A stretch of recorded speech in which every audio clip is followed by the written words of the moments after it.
Do the creators on Book Talk, Bookstagram, and BookTube actually know what they're talking about? Are their book recommendations actually worth the read? Today we are definitely going to find out, because we're going to read two very popular books by two very popular booktubers or book talkers and see, are they actually worth the hype? But first, slowly roll down there, partner. It's finally happening. It's finally happening. I need to calm down. I know, but I have to tell you something. And this is the easiest sponsorship I've ever had to do. It's finally time. It's finally time. No, it's finally time. And you know, don't even act like I'm being held hostage and I have to talk about something that I don't actually love or care about, because you know, I did a 30-minute review of this book. I cried. I stayed up until 4 a.m. I stayed up until 4 a.m. to read this book, and now it's coming out. Guys, let me calm down. Let me calm down. You know how much I love this book. Catabasis is finally coming out. Kuang is finally releasing this for you guys. And now you can experience what I experienced, why I stayed up until 4:20 a.m. Which is crazy, I know, but listen. Okay, if you don't remember, first of all, I'm gonna link down below my video where I read this entire book, talked about it for 30 minutes. So you know I'm not new to this, I'm true to this. This book is about Alice. Okay, it's also about Peter. Shut up. So it's about Alice and Peter. They're academic rivals at Cambridge. Like, they're smart. And at this college, they're going through this magic system. They're going through their degree, but they constantly bump heads. And it comes to an apex. You see me? Comes to an apex. Their professor, their main professor that they pretty much need to have any career that they want in this life, in this career, he goes missing, but not really missing. He's in hell. He's in hell, and she may or may not have something to do with that. So she's like, you know what? Oh crap. My whole future is on the line. I gotta go get this man. So in the first chapter, you're hopping into the depths of hell. Like, she does not wait. She does not hold your hand. You're going on a quest, babe. This whole book is a quest-oriented book, and it is a wild ride. I was held hostage. I finished this book in like a day and a half. This is the easiest sponsorship I've ever had to do. Read this book. It's not a joke. I need to stop yelling at you. I'm sorry. This book is coming out this month, August 2025. Kuang is releasing this book from the shackles of my books, and you can now read it. You can now read it. This is up to you. You have this joy now. What are you waiting for? What are you waiting for? It's down below. I'm gonna calm down. I promise you. But I literally was so excited. I was like, y'all want to work with me? Y'all want me to talk about this book? I would have done it for free. This book is so good. And you know it's good. You know I've talked about it. Don't even start. And cherry on top, you know she's my favorite author. You know she's my favorite. No, this is literally the easiest sponsorship I've ever had to do. So what are you waiting for? Click that link. Get the book. Get the book. Don't make me yell at you. Let's get back to the video. Now, the first book is a book recommended to me by Sera Read That. She is recommending a love song for Ricki Wilde. And I want to FaceTime her and get her to explain why we should read it. Hi! I'm interrupting your regular scheduled programming to let you know that you need to read this book immediately. I was staring at my bookshelf and I saw it and I said, Kalila would actually eat this up.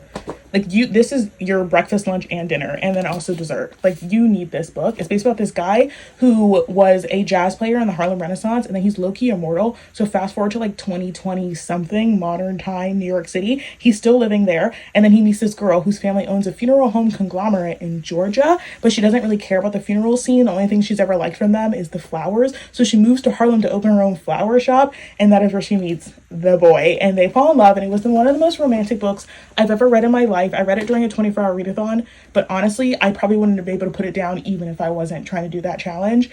And I need you to read it, like, immediately. Please, I beg. Like, I'm begging. This is me begging. If you're wondering, this is what I look like when I'm begging. You're gonna read it?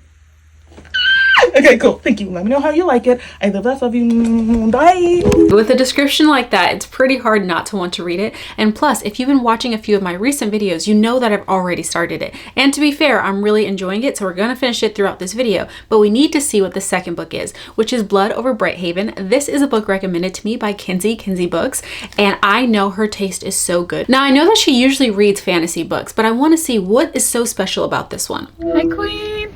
Okay, I have the book that you must read. I fear you literally don't have a say in the matter. I think you'll love it though. I don't feel like I'm forcing anything on you, but I kinda am.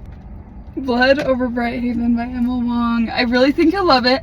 I know you're more of a lit fic girly, and as a fantasy girly, I feel like a standalone fantasy is a great place for the lit fic girlies to live. So it follows Siona. She is trying to be a female mage, and I say female mage because it's like only men. I think there's been like one girl that's ever been a high mage before in history, and so the odds are very much like not in our favor, and she has to be way better than everyone else in order to be considered for as a mage.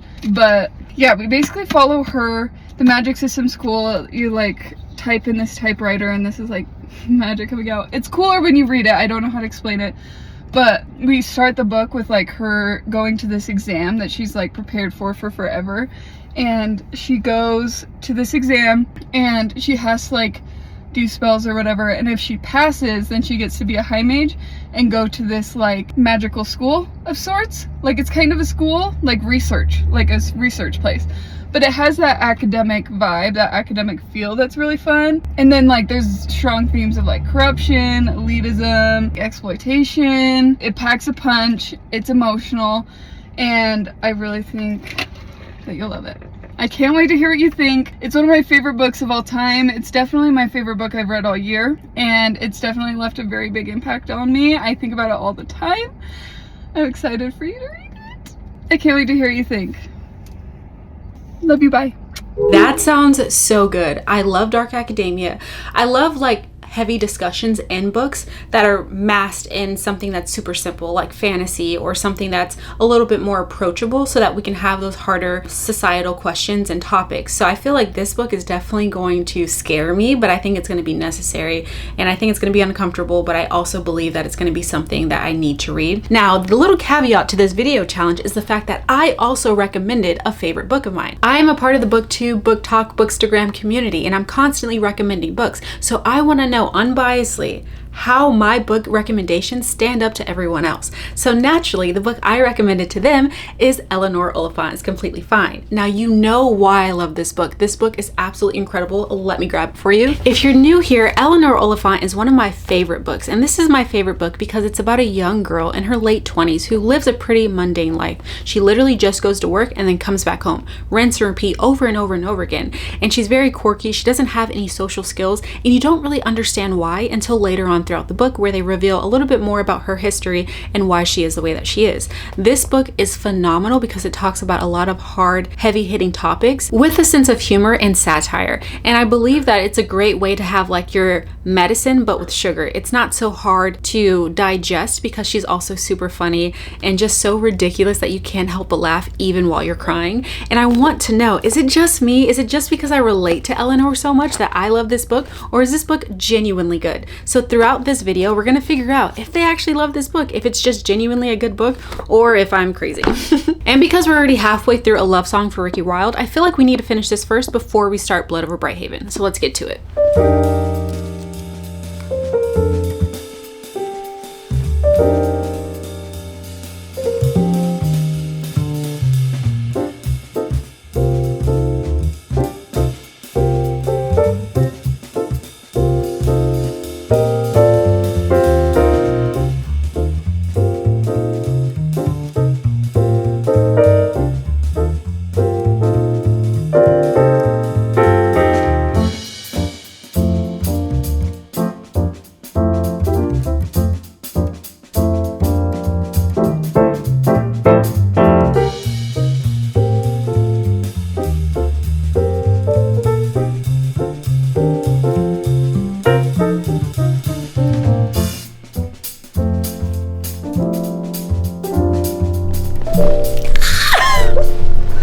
The yearning in this book is actually killing me.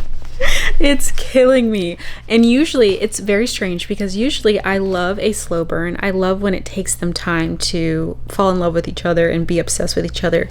But because there is a magical realism element in this book, and because they just instantly click because of certain circumstances, I find myself just melting at the banter. They're so cute. And I'm a sucker for a Southern man. I am. I think Georgia has made me that way, and it's funny because Sera's also from Georgia. So I can honestly see why she would gravitate towards a book like this, towards a love like this, because I don't know, there's just something in the water. Just a yes ma'am. Something about a yes ma'am from a Southern twang is just, it does something for me. But even outside of that, he's so sweet. He's so kind. He's very thoughtful in what he does with Ricki and how he is with people. He always leads with kindness and understanding, even when he's interacting with people who aren't that great. And we see a few instances of that. But I think outside of their love, I think this book is especially wonderful because these extra characters, I'm already on page 259, so I'm almost done with this book, and these side characters are actually filling out the book so wonderfully. She has a few friends, she has a few neighbors that you would think would just add comedic relief or just some other side thing to keep you entertained, but they actually mean so much to the story. It adds an element of found family. It adds an element of like finding yourself, getting wisdom from older ancestors who understand more of life than you do, and just how that plays a part in your decision making further on throughout the book as she grows as a character, as Ricki grows as a character. And to see all of those things intertwine as she's trying to find herself and find love, it's a beautiful thing. It's a beautiful thing. And because of this magical realism element, again, no spoilers in this video, but because of this magical realism element, we get to also get a lot of history and a lot of backstory on this main character, the male main character, because we get to learn about Harlem, the Renaissance era, but like from the perspective of someone from that time. And that is very cool too, because we always see the glitz and glam of history, and we always see history with rose-colored glasses because it's easier to digest that way. But to see it from someone who really lived it and understood it and the goods and the bads of everything, it's really tough. It's really tough, but necessary, because I think a lot of times we gloss over it, especially with like Black history. Unfortunately, because of our skin color, a lot of the things that we attribute to history and historical events in the United States, they get washed away because of the people who created it, and they get labeled as somebody else's discovery. But to see it happening in real time, obviously it's fiction, but to see it happen in real time and to see how it was actually created is really cool. I learned so much about the Harlem Renaissance through reading this book, but also through Real, because both of these books deal with the Harlem Renaissance. But the thing is, after reading those books, I got to do my own self-discovery and did a little bit of research on my own and learned so much about that time, because I didn't know much, and it's kind of embarrassing, especially when you're from that culture. So books like this, books like that really do us a little bit of justice, just a little bit, and make me feel seen and heard and understood and valued. And it's just so nice. And there's just something about like reading about Black love done correctly by a Black author. It just does something to me. It does something to me. I completely understand why this book is so popular online and why Sera would have recommended it, because I think Ricki, this person in particular, this main character, she's so much like Sera. She feels other. She feels like people don't understand her or her creativity, and she feels like she's always been the outsider, the black sheep in her family, and she had to create her own path, her own destiny, and stick to it. And I could definitely see those elements in Sera. So it's very cool to be able to read about a friend, but from the perspective of a different character, and to get a whole nother story, and to see why someone like that might gravitate toward a book like this. I think reading is so subjective, and it's really interesting to get to bond over something like literature, because it takes time. It's a commitment. You're committing yourself to someone's favorite book. And I think that's very, very intimate and very beautiful. So I'm really honored to be reading her book, because I can definitely see elements of her. But now we need to finish, because we also have a whole nother book to read.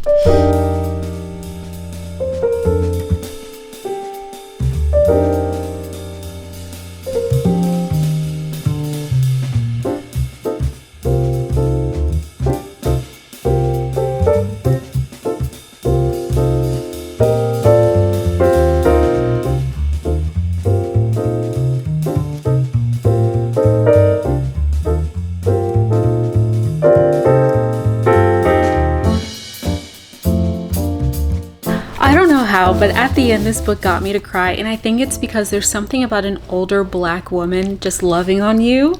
It just gets me every single time. And again, no spoilers, but it just ended really perfectly, really beautifully. And these two people deserved each other so much. They were willing to risk it all, give up everything for each other.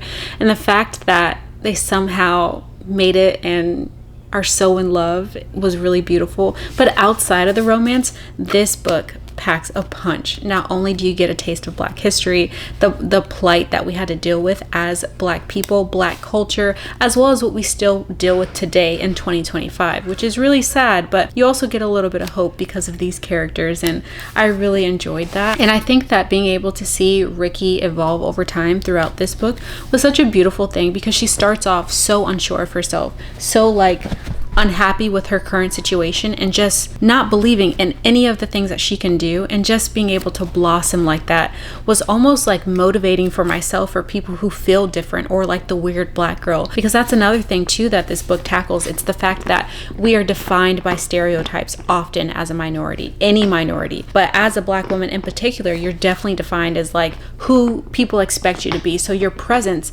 is announced before you even say anything. People are already making assumptions of you. And the fact that she had to deal with that too, and not be what the stereotypes define us as we usually are, and having to navigate through that anyway, I related to that so much. And I can definitely see Sera relating to that as well, because I am a weird Black girl. Sera is a weird Black girl, and not having a place, being too white for some crowds, being too Black for others, is very hard and demoralizing, I think. But over time, just seeing her grow into her own, and just being confident in herself, and finding the people who actually love and value her weirdness, was really, really motivating, because it makes me feel like, wow, it's not me, it's just the people I'm around. And that's really cool. And I think that's probably what Sera got from it as well. I'm not going to speak for her, but like just getting to know her and things like that, it's really cool to see why she would gravitate towards a book like this.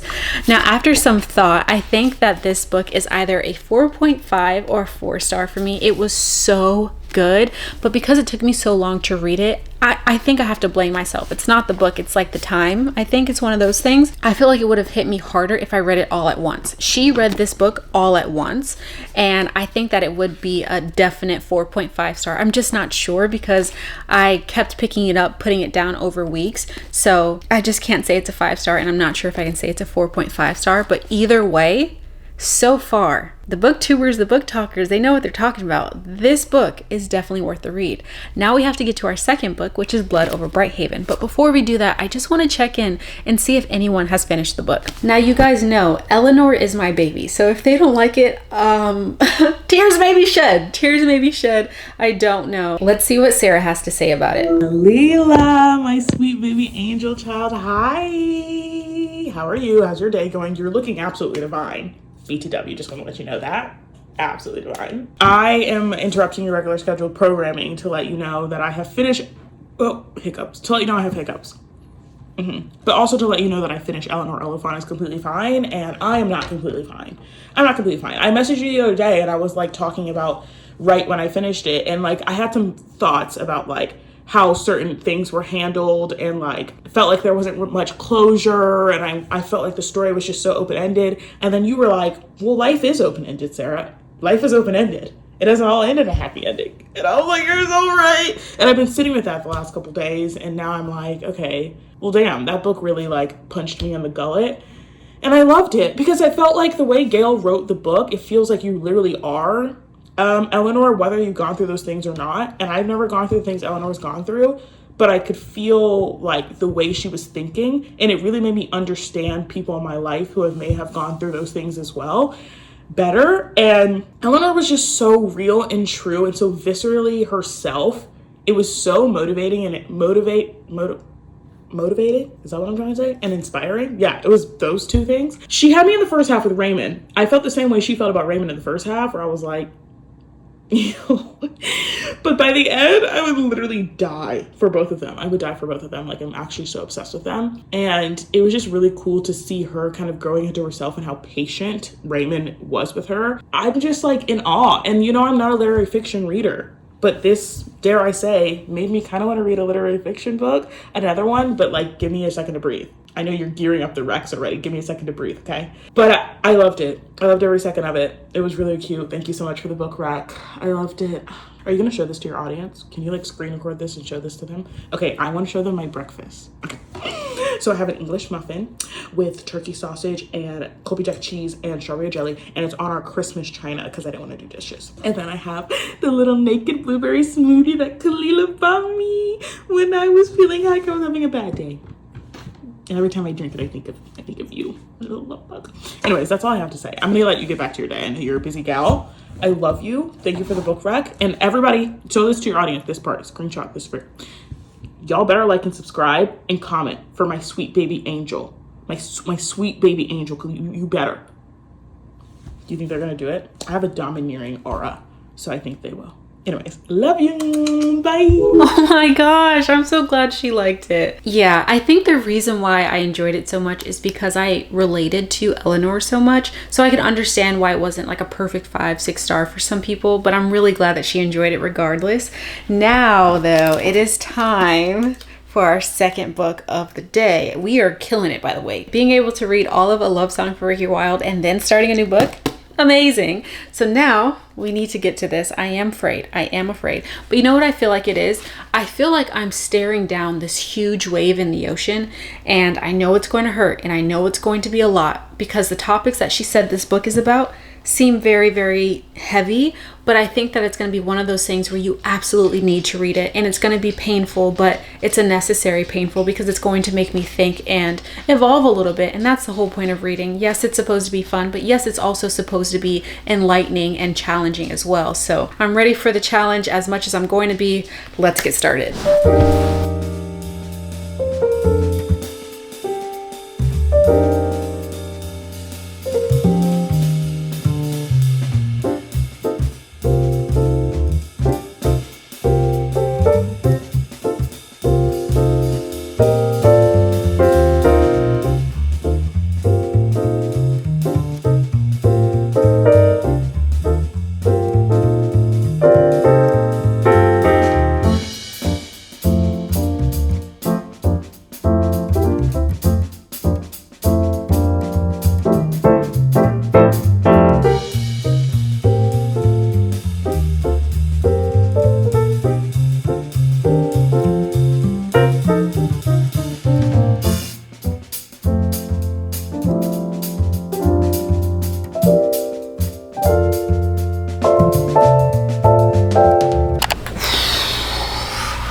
Okay.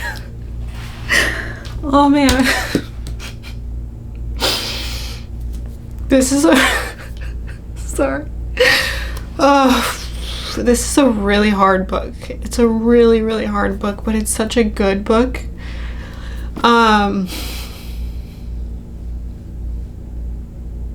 Kenzi, you got me. Hold on. So I always say that like Red Rising is my favorite book series ever. Okay, that was Milo. And I've never even conceptualized the idea of finding a book that would, oh god, hold on. Sorry, Milo's acting crazy. It was good because it allowed me to get myself together. But I always say that I would never find a book as good as Red Rising. I genuinely never ever considered it. So the fact to find a good book on that level in the same year is pretty insane. I feel so grateful. And this is not a book that I'm gonna cry. This is not a book that was even on my radar. And I think I'm so emotional about this book because I see like a lot of Kenzi in this book, and it's just, I'm like really in awe of her. This book deals with so many heavy, I'm like trying not to crash out. Oh gosh. This book deals with so many heavy hitting topics, and it makes you face a lot of harsh realities as a reader. I think sometimes I go into books thinking or assuming that we're gonna get a happy ending. It's gonna be hard, but not too hard, and we're going to be able to see the light at the end of the tunnel, and we're going to have that Disneyfication of a story, right? And I think that not only book talk and media and Disney, corporations like Disney, because they raised all of us, have changed and skewed our views of how things usually end up or how things should end up. Having to hit that wall of reality and it crashing down and you realizing this is life, this is how reality is, it's really hitting me hard reading this, because it's like seeing sorry, oh gosh, seeing people who like deserve so much better just know that throughout their whole life they probably won't get it, and just trying to push the boundaries for better for the next generation, knowing that's all you can do, is really heartbreaking. And I'm only halfway through the book and I'm already like devastated. This is a very hard book to go through, but it's one of those books that it's necessary. And I knew it. I called it. I knew this would be a wave that would take me under. And I'm being taken under. I'm being taken under.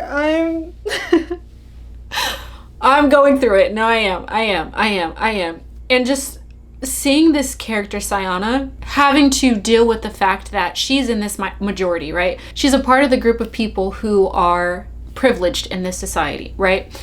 And she's grown up thinking that these other people, they're called the Quinn, they're lesser than human, right? So it's easily applicable to reality. And I think that's why I'm being so like emotional about it. It's because we see this now with Palestine, with Black people, with any minorities, and it's just so heartbreaking because we can so clearly see the issue in a book and it's like so obvious that it's wrong, and then in real life, because the names have changed, all of a sudden, well, it's my politics and this is my religion, and all of a sudden you're lesser than, and that's a book and that's not reality. No, sometimes books are political because that's the only way you can understand this information. And I'm getting on my high horse and I'm getting pissed off because like it's just so heartbreaking that this is the world that we're living in. We're raising kids to run off and fend for themselves in this hellscape in Trump's America, and like, and that mentality is America. It's so heartbreaking. It's not just America, it's this whole world. And I just feel like sometimes you feel so hopeless. And just seeing this main character be raised in something that has taught her everything she knows, and she's been taught the wrong information, but by people who love her because they genuinely believe this too. And so her having to face not only the fact that she was raised to think incorrectly, but then having to deconstruct that and figure out who she is. That process alone makes me so much more empathetic for people who become allies, because they're not Black, they're not Palestinian, they're not going through these plights at all, but they're still forcing themselves to grow, and that's so commendable. And Kenzi is a white woman, and she is an ally, and seeing her be like that is so commendable because she was raised in a very religious way that doesn't necessarily align with the way that she views the world, and having to deconstruct that and come out on the other side better had to be so hard. And seeing the minutiae of what that could look like makes me respect her so much more. And I think that's what is also making me more emotional too, because this book touches on religion. This book touches on the role of women in society and how we're treated in society. And then it's also talking about minorities and elitism and not treating people as people just because they look different than you. And you said that your people are better than these people just because you said it. When we're all people, we're all just trying our best. And there's no you're better than me type of thing. And then the way that people justify it with religion and how religion trickles into government corruption. And it's just hitting on all of these very, very hard topics.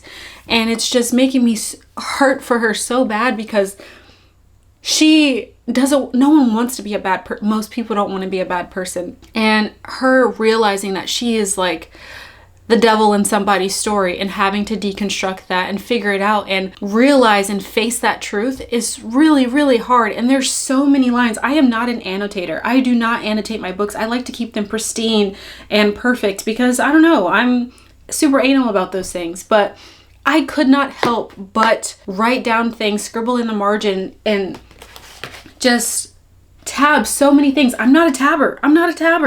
Let me see if I can find something that doesn't give you too much of a spoiler, but like lets you know the depth of this story. And there's so much symbolism. It's like insane. This book is insane. And it's a standalone. It fit all of this in one book. Like that's nuts. M.O. Wang, psycho. Like in the best way. Like just a genius. I cannot believe what I'm reading. Like this is when she's discovering, I wish I could read this whole book to you, seriously. I'm literally on the verge of having a meltdown. Okay, this is good. So she is a female mage, which is the first of her kind. There's no one like her. So the things that she's having to deal with is the fact that she's a female in a male-driven role and a male-driven career. And so she already has that on her back. But now she's finding out that the whole science and the basis of all of the things that she's ever studied for is built on the foundation of evil. And she's coming to terms with that in real time. So her assistant is someone who is from this marginalized group, the Kuang, right? And his name is Tomo. And he's saying to her, when she finally realizes what's going on, "You're the worst kind of murderer, I think," he said. And she felt the terrible words vibrate. I'm sorry, I'm trying not to cry. Oh God, this book is so hard. Okay.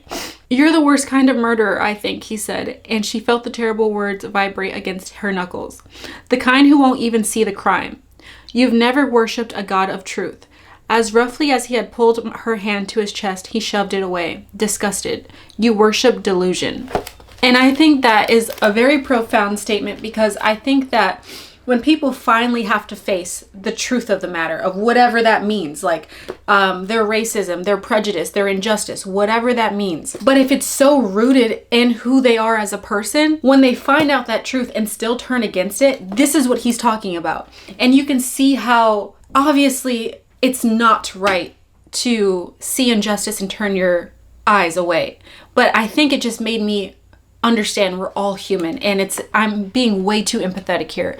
But I did not grow up as a white woman. If I was a white woman who was raised by racists, I could see how it would be hard, because you love these people. I'm not saying that it's right. I'm not saying that it's right, but I could understand people's hesitation, because you like comfort. You like what you know. And having to be forced to grow and learn and evolve, it's not comfortable. So I'm saying it makes me like understand just a 1% more. Obviously it's not right. But this is when she first had to face her injustice and face her privilege.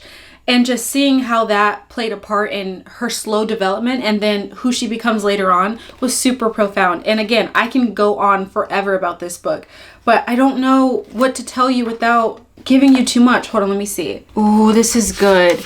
Okay, I think I found something. So in another section, Tomo, her assistant, is forcing her to look at her biases, right?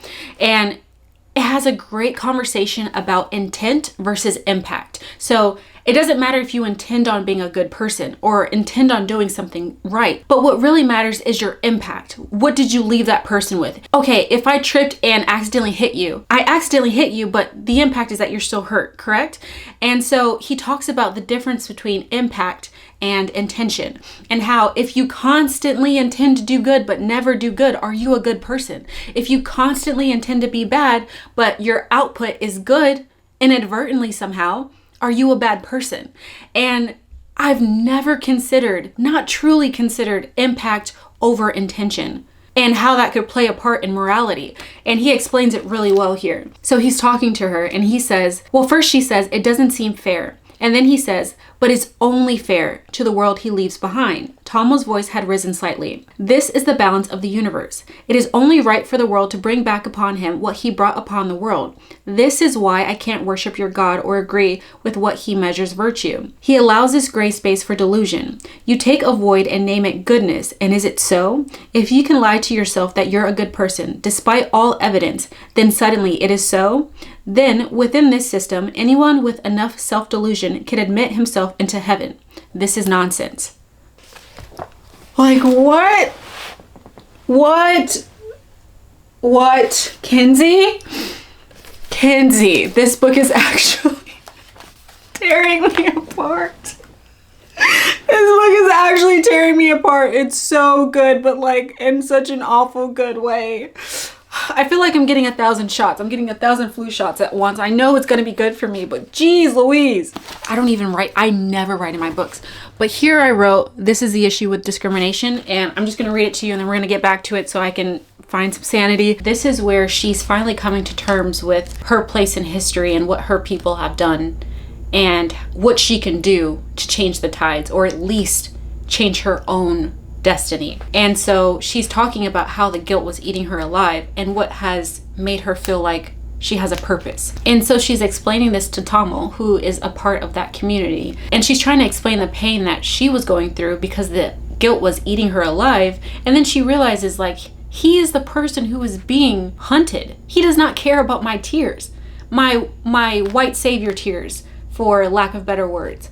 And so she realizes that in real time and then pivots and explains how she's really feeling. So she says, looking down at her hands, realizing how pointless it would be to describe her suffering to Tamil. He couldn't understand what it was like to plunge from the towers of light into the dark terrors below. And as someone born among those terrors, why would he care to understand? She shook her head, deciding to skip to the end of the ordeal. I only came back to myself when I decided something. All emotions are just energy, just potential fuel for action. Everything I felt about what I saw, the guilt and the terror, wasn't poison. It was power. And I love that this author added this because everything feels dismal in her life in this world at this point. And I feel like that's how I kind of feel like in our America right now. And the fact that she added this bit of hope, because you could easily feel hopeless and feel like voting doesn't matter, doing anything doesn't matter because you're still going to be hunted. As someone with brown skin in this country or someone as a Quinn in this book, you're always going to be hunted. It doesn't matter what you do. Why even try? But adding this gives you back some power. It's not going to be easy, obviously, but you can do something and make it a little bit easier for this next generation, even if it's not in your lifetime. And that's something to hold on to. And that like really did something for my heart too. And it made me feel like not only better for her as a character, but also me as a person in the world that we live in now. So I'm gonna stop yapping your ear off, stop crying, stop like crashing out, and finish the rest of this book and give you my final thoughts. As of right now, this is a 5-star read. I cannot imagine it not being. Like, I don't know how she's gonna end it, but I cannot imagine her ruining this. I'm 231 pages in.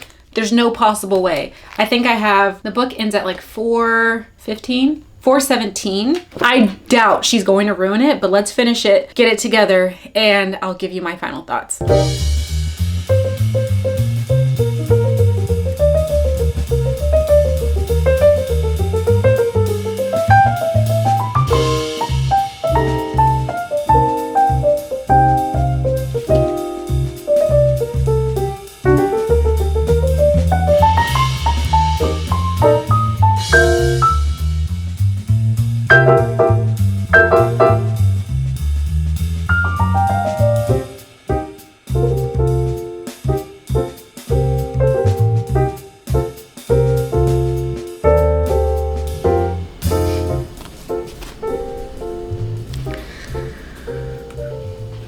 This was a 6-star read. As I thought. Sorry. This is a very hard book. It's a very hard book, but it's a really, really good book. And it's really beautiful to see why everyone recommends it and why Kenzi specifically recommends it, because I can see a lot of her in this book. And just the themes that this author tackled in a standalone, it's not even that long. It's not even crazy long. It's not 700 pages. It's 417 pages. And I think she mastered talking about a huge event and every single ripple effect that I could possibly think of and the ones that I didn't consider, and ended it in a single book. Do you know how impossible that is? Do you know how insane that is? Very, very difficult to do and to do well. And she did it devastatingly well. This is probably the best book I read all year. Just for its depth, just for its relevance. Try not to cry again. And man, there's some things that I want to read to you because I can't stress enough how much we all need to read this book.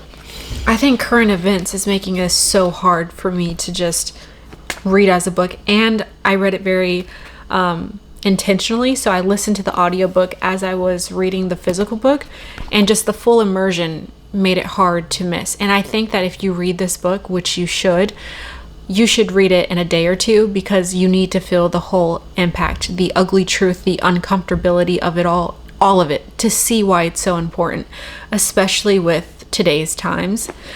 And I thought it was very interesting how the leaders of this country, of this place, had to tell themselves specific lies to be able to sleep at night, and some rejoiced in the evil that they were putting out into the world, and how both of those two types of people exist in our government and who control the narrative and things. And it's so easy to feel hopeless, but I love how towards the end of the book, even though This whole book was hard. I love how it ended with this word. It's not a spoiler or anything, but it was just saying, maybe it would be 100 generations before the sun rose on a life of dignity for their descendants. But the worthwhile run was not the sprint.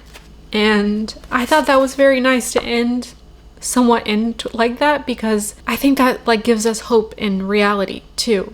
Maybe not in my lifetime brown kids or minorities or Palestine can like live like a human, be treated like a human, but maybe the work that we do now will push the next generation forward, and that's all we can hope. That's all we can do, and we owe it to the future generation. We owe it to the children and stuff like that. And not to get on my soapbox, but to get on my soapbox, that is our duty as intellectuals or people who are trying to educate themselves. If you weren't afforded the opportunity, it is our duty to do the best that we can with what we have for the future. And that is the essence of this book.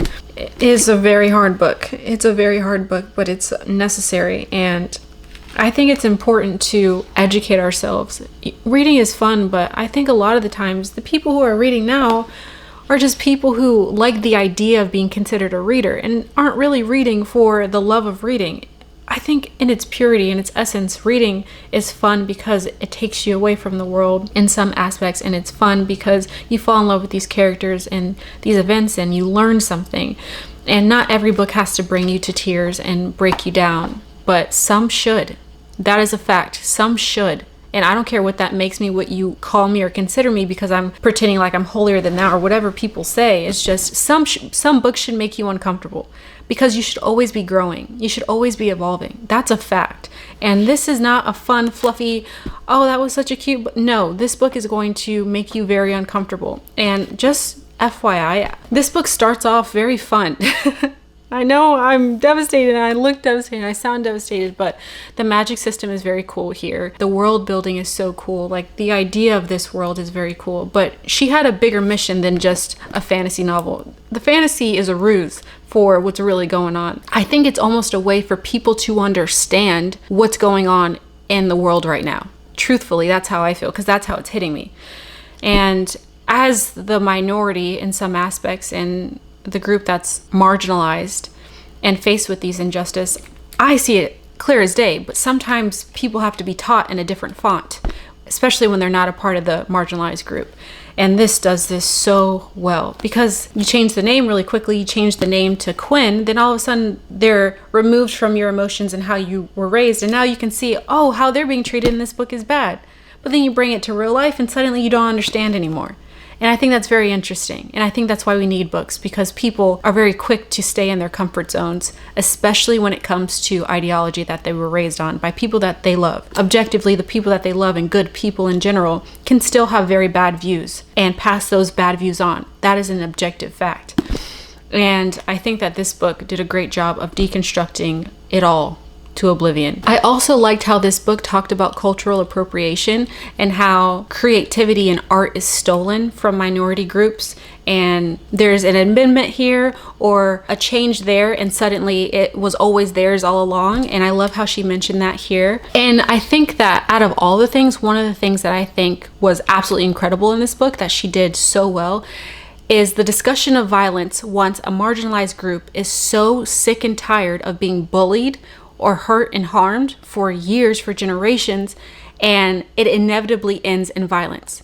And how somehow they are still blamed for their violence and their brutality, because it's like, oh, see, this is why they're treated like that, because they have no common sense. They act like animals and all this stuff. When that is the most human reaction to being kicked constantly over years and generations, seeing your women and pillaged and slaughtered, and your family members being treated horribly for years and generations. And finally, you have the one thing that tips it over the edge, and it goes to the inevitable violence, and then suddenly they're still wrong, and now it's justified that they're treated this way. And she explains this really well. Let me see if I can find it. So in this section, it talks about Sayana, the main character, coming to grips with their anger and the rioting and everything. And so it says, Sayana wished she could dehumanize their anger, tell herself it was as monstrous and senseless as it seemed in her fear. But she couldn't, because it wasn't inhuman. This was the most righteous, most logical, most human anger that could ever fill a soul. It is eerily similar to the world that we live in now. And I've never just had it summed up in just pages in a single book to be given to read. And I think also too, it helps you put a lot of your thoughts in order, because sometimes you don't realize you're living through history until after it's already happened. And sometimes you can't put words to the anger or feelings that you have when it comes to injustice. And the way that she just did it so perfectly in a single book, this is astounding to me. This is astounding. Man. Very, very good book. I'm so glad that we did this challenge, because this wasn't even on my radar. I'd never even heard the name until Kenzi recommended this book to me. And all I can say is that booktuber, that book talker, she knows what she's talking about. Both of these ladies, their content and information will be listed down below. But before I let you go, let's end on a happier note, because Eleanor Oliphant isn't necessarily happy, but I would love to hear Kenzi's response to it. So let's see what Kenzi had to say about reading Eleanor Oliphant. Hi, I just finished Eleanor Oliphant last night, and I gave you some thoughts over voice memo this morning, but I wanted to give you some comprehensive thoughts of this book as a whole. So as you know, this book packs a punch. And it's sneaky in the way it does it, because it's layered under a bunch of comedic timing. Our main character is very quick-witted. She's like a silly, socially awkward girl, and almost hides behind her like intelligence because she's using big words, but somehow it still feels like we're on a FaceTime call and it's so casual in her head. And I just loved that. I think this is such a true reflection of like so many people. Like, they might feel a little more socially awkward. I think the way Eleanor grapples with her loneliness is super inspiring, because then, obviously, no spoilers, but then when we see a friendship blossom, or when she finds connection and hope despite it all, I think that is so hopeful. There's truly nothing more hopeful, because we learn very intimately Eleanor's experience grappling with loneliness. And I was actually reading this book last night, Sunday night. I was having some Sunday scaries for the week ahead of me. And I watched Eleanor, like near the end of this book, really face her life and her responsibilities with so much strength and bravery. The way I felt so inspired, I'm like, if Eleanor can do it, I can do it. I'm there, I'm with her. And it gave me like the hope and excitement, and it kind of rejuvenated my joy around like working a corporate 9-to-5 and like seeing my friends and coworkers and focusing on how grateful I am to have that. I think Eleanor helped me really realize that, which is special. I also will say, and I kind of talked to you about this earlier on voice memo, but I will say, like, I love a mic drop moment. I feel like that's that's a big part of why I read the books I read, is because I love a mic drop. Like, I can, like, the ending, the last sentence, the way the story ties a bow really contributes to my overall rating. And I'm considering giving this book 5 stars. I'm considering it. If I could give it a 4.5, I don't really do half ratings, but it maybe would be a 4.5. I don't know. 5 stars is teasing me though in my brain. I think I'll be able to decide once I marinate on the book more, because I literally just finished it last night. And because of my tendency to love a mic drop moment. And I think this book towed the line perfectly of like leaving the reader super satisfied with the story and really happy with Eleanor and everything that happened there, but still gave the reader enough imagination that they could use and like wonder how Eleanor is doing, how's her well-being, how is she, how are her relationships, like just that desire to like want to check in with her, but also like keep you wondering about her, which I thought was like really well done by the author. I think she struck that balance so well. Yeah, that mic drop moment was super good, and Eleanor just left me feeling super hopeful. I think reading someone's favorite book is such an intimate experience, and it really helps you connect with people. And somehow I thought I couldn't love you anymore. I can, and this book did that for me, because I feel so connected, and I totally see all the reasons you loved this book, and the whole time I found myself like, what did she like about this, or what did she think about this? And it's like such a beautiful experience to be able to share that with someone. And reading's especially like special because it takes such a commitment of time to like read and like get to know someone in that way. So I think it's different than like all other media. Like music is really powerful, movies are powerful, but like reading, it's like a commitment of time. And I think that part's really special about it. I think like it just was such a profound book. I think it was really profound. It did so in such like a quaint, individual, hopeful way. I loved it. It really felt like I was reading about a good friend. I cared about Eleanor. The side characters were super endearing. It was such like a study on like the human condition while just focusing on one person specifically. And I think the author did a phenomenal job. So I loved this book. Thank you so much for recommending it to me. I had such a good time. It's one of those ones that I can tell I'll be thinking about for a long time. And I also have a thing like sometimes the more time that passes between reading a book, like just the way it marinates in my brain, like impacts the rating. So my rating might change, but I think right now I'm at a solid 4.5. I want to say 5. Let's not go crazy. Maybe 4.5. I loved this book. Thanks so much for the recommendation. You have immaculate taste. We already knew that. Love you. Good night. Okay, that did warm my heart. I do feel marginally better. I do.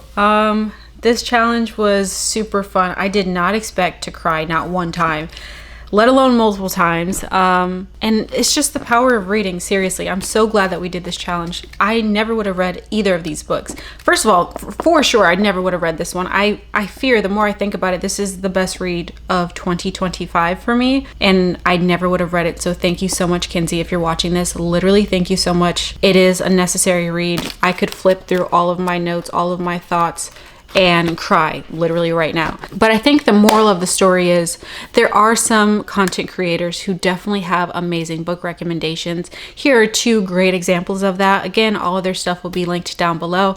And also, both of them loved Eleanor Oliphant's Completely Fine, so I know a little something too.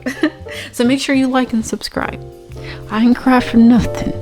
Make sure you like and subscribe, okay? I love you guys. I'm going to cry in the shower and go to bed.